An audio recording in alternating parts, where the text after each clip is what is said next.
new BMW 5 Series has landed, and Mercedes and Jaguar should be very worried indeed.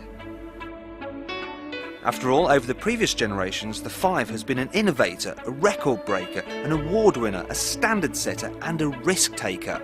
And so it makes perfect sense this 6th incarnation should move the executive class on in a similar way. But we can't just assume that's the case, because after all, the Germans do have a little bit of a history of getting complacent in their superiority. So, to make sure that BMW hasn't mucked things up, I'm going to see how the new model measures up to the 5 pillars of executive car excellence, which I've just totally made up to string this review together. Anyway, never mind, let's start off with the first pillar. Handling.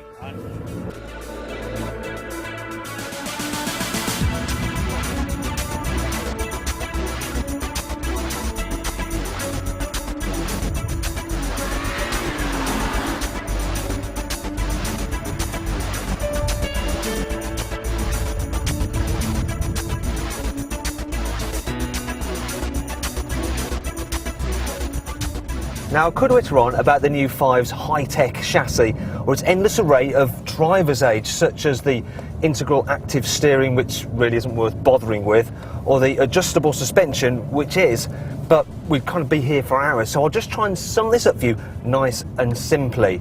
This car handles better than ever before, and it's definitely the best and hardest cornering car in its class.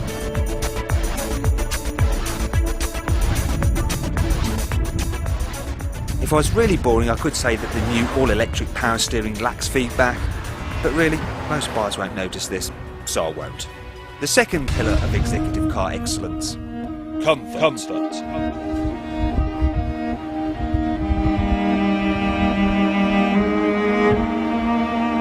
Now, BMW 5 Series have always been renowned for being great fun to drive. However, they haven't been known for having a sumptuous ride, but this one, it's based on the 7 Series platform, and thankfully, some of that waftiness has appeared to have rubbed off. Driving over a cobbled road in a previous generation 5 Series could cause severe dental distress, but not anymore.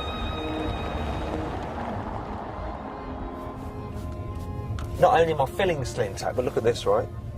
My man boobs, they're not even wobbling. And there's another reason why this car's dead comfy. Just listen to this. No, I've not gone mad. I'm trying to illustrate how quiet this car is. The new 5 is definitely more refined than ever before.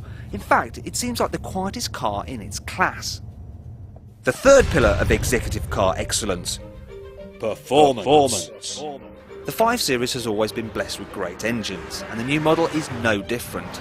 Once again, there's a wide choice of petrol and diesel units, all of which are real crackers. However, you'd have to be a little bit crackers to buy this particular model, because it's the 535i petrol, and while it may have 306 horsepower, be able to do 0 to 60 in 6 seconds, the 530 diesel is pretty much as quick. Yeah, it'll do 45 mpg instead of 33, and they both cost the same, 37 grand. Also, you'd be mad not to opt for BMW's excellent new 8-speed automatic gearbox. Not only is it super smooth, but it improves performance and efficiency.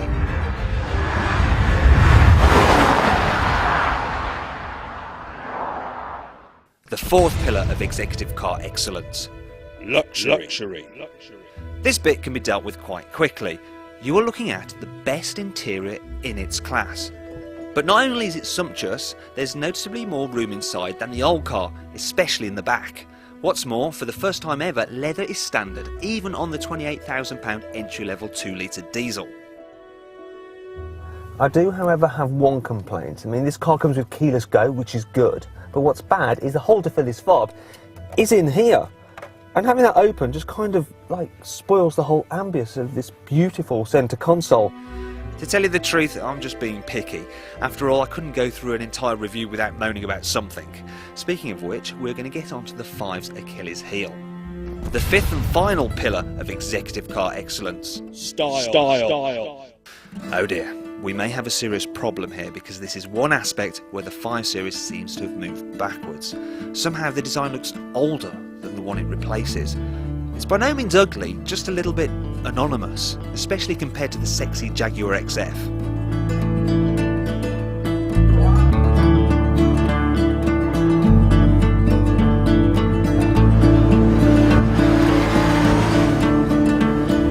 But you know what?